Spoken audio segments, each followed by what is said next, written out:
네, 우리 생활에 큰 영향을 미치는 의원님들 직접 찾아가 만나보는 국회 라이브 시간입니다. 오늘은요, 민주당에서 소통 담당하고 계십니다. 원내 소통수석부대표 박상혁 의원 만나러 왔는데요. 바로 들어가시죠. 프로그램 초기부터 좀 섭외 시도를 여러 번 했었는데 워낙 바쁘셔서 삼고초려 만에 오게 됐습니다. 아유, 바로 앉아 계시네요. 네, 안녕하세요. 안녕하십니까. 예, 박상현 의원입니다. 아이고, 네. 저희 온 걸 환영합니다. 아, 보통은 의원님들 저기 앉아 계시는데, 의원님. 개인이 다 이렇게 앉아서 일하는 모습을 하는데, 실제로, 여기서, 사람들도 만나고, 또, 시민도 보고, 또, 다른 분들하고 얘기도 나누고. 저는 요즘 큰 책상에서 공부하는 게 좀 옛날부터 습관이어가지고, 이 자리를 선호합니다. 주로 여기 앉아 계시는군요. 예. 하나만 더 여쭐게요. 저 그림은 뭐예요? 그림이 아니고요. 네. 저희, 아내하고, 노르웨이의 그 트롤퉁가라고 하는 그런 곳에 가서 찍었던 사진입니다. 저게 사진이, 예. 사진이었구나. 사진입니다. 저기 보면 이제 피오르드에서 아주 천길 만길 낭떠러지거든요. 와, 네. 저기 의원님이세요? 예, 저하고 아내. 사모님하고. 예. 와. 한 7년 됐나요? 와. 갔다 온 지. 그래서 뭐 보면 그림도 굉장히 좋고 네. 저희 가는데 한 6시간, 7시간 이렇게 등산해서 갔다 온 저 겁니다. 나중에 다시 여쭤볼게요. 저도, 예. 네, 저도 저기 가볼게요. 꼭 가십시오. 알겠습니다. 자, 그렇게 하고, 준비되셨으면 본격적으로 또 예. 라이브 인터뷰 시작하겠습니다. 그렇죠. 네. 가장 먼저 여쭙고 싶은 건 아무래도 어제 대통령 취임 100일 기자회견 있었지 않습니까? 예상 시간보다 훨씬 넘게 굉장히 길게 진행이 됐어요. 의원님이 보시기에 좋았던 점, 아쉬웠던 점 이렇게 한번 나눠 보실 수 있을까요? 예, 대통령 기자회견 어제 국민 여러분께 다 보셨을 것이지만 항상 과거에는 대통령이 기자회견을 하고 나면 네. 그 형식이 어땠는지 또 기자들한테 사전에 질문지를 줬다는 등 또 어떤 특정 언론사에만 발언권을 질문권을 줬다는 등 이런 여러 가지 좀 뒷말이 나왔습니다. 그렇죠. 그런데 이재명 대통령은 취임 후에 갖는 언론과의 만남에서 전혀 그런 지금 뒷말이 없거든요. 네. 정말 형식의 구애됨이 없이 가감 없이 얘기하고 네. 그런 부분을 최대한 공평하게 언론사 발언권을 주기 위해서 노력을 하고 이번은 아니었고 지난번에는 지방 언론사까지도 함께 온라인으로 연결해서 그쵸. 질문하는 기회를 가졌지 않습니까? 네. 저는 그런 모습들이 가장 좀 좋았다. 물론 내용적으로도 여러 가지 본인의 생각들을 아주 국정 철학을 네. 국민들께서 이해하기 쉽도록 하는 그런 모습도 좋지만 일단 형식이 그런 부분을 굉장히 뒷받침해주고 있다는 점이 가장 좋았고요. 네.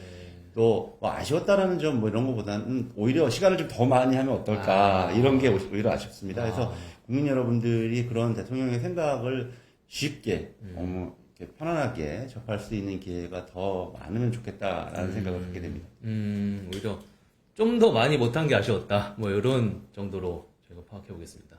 예, 맞습니다. 그럼 제가 한번 질문 드려볼게요. 제가 어제 기자회견 저도 당연히 봤는데, 제가 봤을 때는 이 부분 눈에 띄었거든요. 이제 이재명 정부 출범 당시에 이제 세제 개편안 중 하나로 대주주, 양도소득세를 부과하는 대주주 기준을 기존 50억에서 10억으로 좀 낮추자.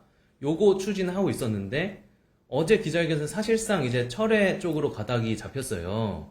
이렇게 그래도 정부가 추진하던 아니었는데, 이렇게 철회하게 되는 거에 대해서 어떻게 보시나요? 아시는 것처럼 그 과거 윤석열 정부 3년 동안 나라에 우리가 지탱하려면 세금의 기반이 있어야 됩니다. 네. 그 세수의 기반에 근거해서 우리가 지출을 하고 튼튼하게 재정을 운영을 해야 되는데 예. 너무 과한 그 부자 감세 그리고 세원 자체를 굉장히 줄여놔서 우리가 정부가 운영될 수 있는 그런 지금 굉장히 어려운 상황입니다. 그래서 이번에 좀 전에 말씀하셨던 것처럼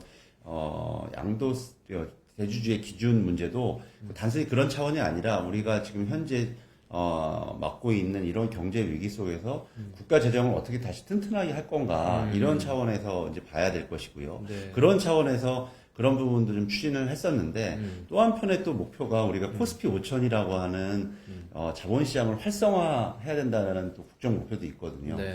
이 두 가지 과제를 어떻게 조응할 것인가에 대해서 다양한 의견이 분출되었고 그 과정에서 대통령께서는 그렇다면 이게 이로 인해서 얻을 수 있는 실질적인 세수 증대 효과와 비교 형량, 또 자본시장 활성화라는 비교 형량 이런 걸 통해서 현행을 유지하는 것이 타당하겠다라는 쪽으로 이제 결론을 내어가고 있는 것 같아요. 저는 이런 점들이 이재명 대통령 그리고 우리 이재명 정부가 갖고 있는 또 실용주의 이런 점을 가장 잘 보일 수 있는 측면이라는 생각이 듭니다. 결국 토론과 공론의 장에서 어떤 것들이 타당한지 국민들도 이해하기 쉽게끔 결정은 나는 모습이다라는 생각이 들고 상당히 바람직하다고 생각합니다. 꼭 뭐 반드시 기존 정책을 계속 밀어붙이는 게 능사는 아니다. 이런 취지로 이해하겠습니다. 왜냐하면 우리가 최상위의 목표가 있고 그렇지 않은 또 과정에서 필요한 어떤 정책들도 있거든요. 그런 것들은 또 얻을 수 있는 수단이 또 다양하게 있다면 우리가 비교 형량을 해서 또 다른 대안들을 찾아가는 게 그것이 가장 중요하겠죠. 네, 알겠습니다. 기자회견 얘기 한 그 정도 해보고요. 이제 또 우리 민주당에서 일하고 있는 일 얘기 좀 한번 해보겠습니다.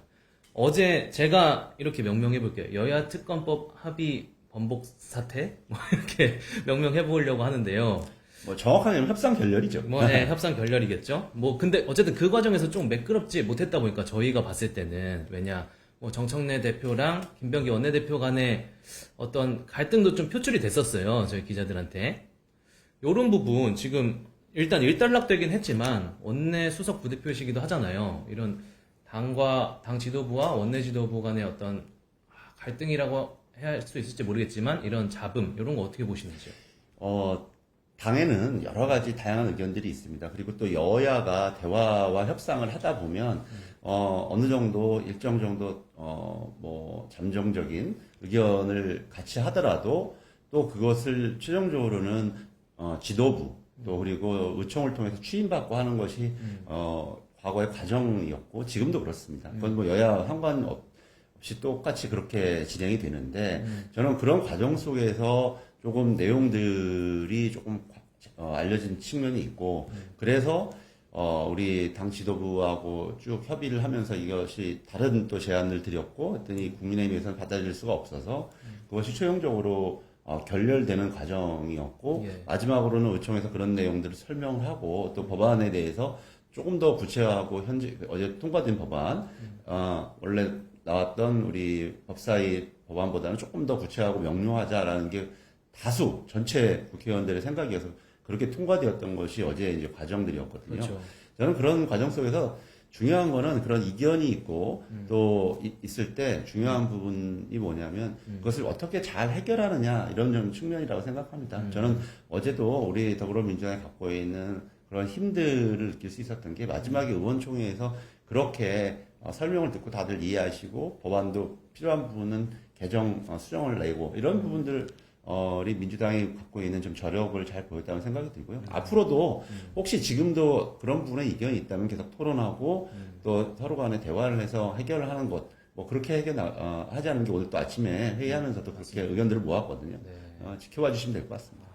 그래도 소통을 담당하시는 분이다 보니까 최초의 소통에서 어떤 좀 착오가 이렇게 있을 수 있는 부분이 왜냐하면 있는지, 이제 얘기를 대화를 하다 보면 우리는 전제되어 있는 부분들 기본적인 것은이라고 생각하는 부분들은 강조를 하지 않는 경우도 많잖아요. 오히려 쟁점이 되는 부분을 강조를 하고 이러다 보면 서로 간의 생각이 좀 달라질 수도 있거든요. 그래서 발생할 수 있는 커뮤니케이션의 문제라고 생각이 들고요.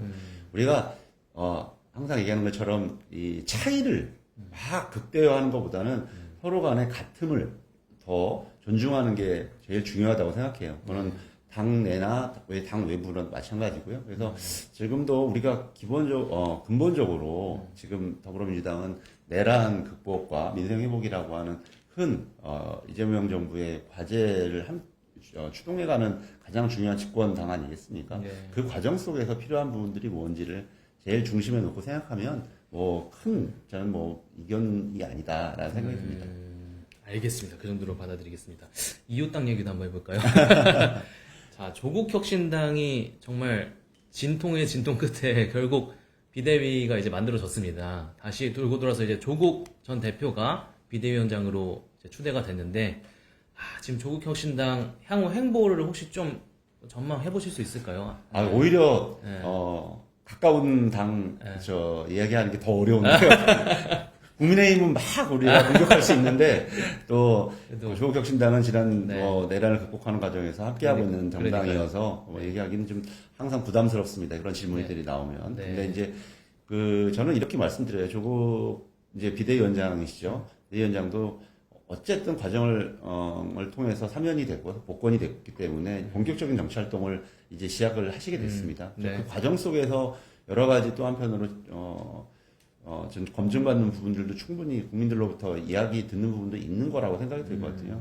그렇기 때문에 본인이 처해 있는 여러 가지 그런 부분에 대해서 또 당내의 그런 사안들에 대해서 좀 리더십을 잘 발휘해 주시기를 기대하고 지금의 뭐 남의 우리 다른 정당에 대해서 하나하나 제가 뭐 멘트하기는 네. 좀 어려울 것 같아요. 알겠습니다. 제가 조금 더 여쭙고 싶은 게 있었지만 그 정도로 하겠습니다. 이거는 그러면 네.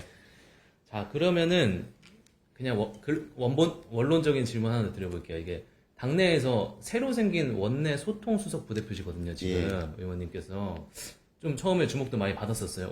소통수석? 요거 무슨 일 하는 건지 한 번만 좀 다시. 아유, 항상, 그래서 아까 같이 소통이 안 되면 제가 잘못했나, 이런 생각이, 부담과 이런 걸 갖게 됩니다. 네.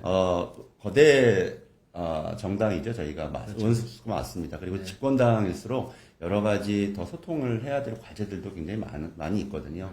그런 점들을 잘 하고 필요성이 있어서 신설한 직이어서 의원님들과 조금 더 긴밀하게 소통을 하고 그 안에서 내용도 설명을 하고 왜냐하면 이게 집권 여당에서 활동하다 보면 과거에도 정확하게 지금 당내 상황이라든지 또 중요한 입법 과제라 이런 부분들을 하나하나 좀 설명 듣고 해설을 좀 하기를 원하는데 그렇지 못할 때가 굉장히 많아요. 또 한편으로는 소통을 해야 되는 당사자가 우리 당 내부도 있지만 그 대통령실과도 또 정부하고도 여러 가지 필요성이 있는 소통을 해야 되잖아요. 그러다 보면 오히려 당 내부의 의원님들이 약간은 소외되는 경우가 많습니다. 그런 부분들을 좀 극복하려고 만들어진 직책이고요. 그래서 앞으로도 지금도 하고 있지만 항상 소통 얘기 나오면 굉장히 제가 오히려 더 부담스러운 그런 측면도 있는데요. 앞으로도 의원님들께 좀 더 소상히 그런 부분들을 설명도 드리기도 하고 특히 또 언론도 이제 굉장히 과거에 국회에 있던 언론사보다 굉장히 많잖아요. 그래서 그런 부분들도 좀 많이 궁금해하시는 부분들도 더 많아진 것 같아요. 그러다 보니까 그런 부분들도 더 많이 좀 자주 설명할 수 있는 그렇게 활동하도록 하겠습니다. 어떻게 보면 기자들의 대변인이 있다면 또 뭔가 의원들의 대변인 같은 그런 느낌도 네, 있네요. 그런 것들도 네. 있고요. 또 지금 뭐 대변인단이 많아지기도 했지만 네. 한편으로는 다 거기에서 커버하지 못하는 부분들도 있거든요. 그래서 그런 부분들도 저희들이 언제 질문 주시면 그런 부분들 잘 설명드리도록 하겠습니다. 혹시 그러면 의원님들의 평은 좀 어떠신가요? 아유, 제가 제 이야기는 어떻게 하겠습니까? 알겠습니다. 뭐 다른 의원님들 방에 갔을 때 아, 물어보시죠. 그건 다음번에 여쭙겠습니다. 네. 그렇고 그럼 요 질문도 드리겠습니다. 아직은 좀 먼 얘기일 수도 있는데 내년이지만 지방선거 열기가 제가 현장에서 느끼는 게 다른 때보다 좀 더 뜨겁다고 느껴지거든요. 김포 지역구시잖아요. 뭐 여러 지역 뭐 있지만 경기도지사 제일 또 화려한 어떤 그런 거잖아요. 계속 뜨겁고 있는데 의원님께서 보시기에 좀 유력 후보군을 좀 이렇게 꼽아 보신다면 어떻게? 우리가 저희 민주당이 2022년 지방선거 때 결과가 좋지 않았습니다. 그래서 지금 대부분의 경기도만 해도 우리 지사는 민주당이시지만 기초단체장은 국민의힘이 많아요. 그래서 그 지역에도 좀 전에 이제 광역을 물어보셨지만 기초단체장도 굉장히 지금 열심히 해보시겠다라는 분들이 많이 각 지역에 있고요.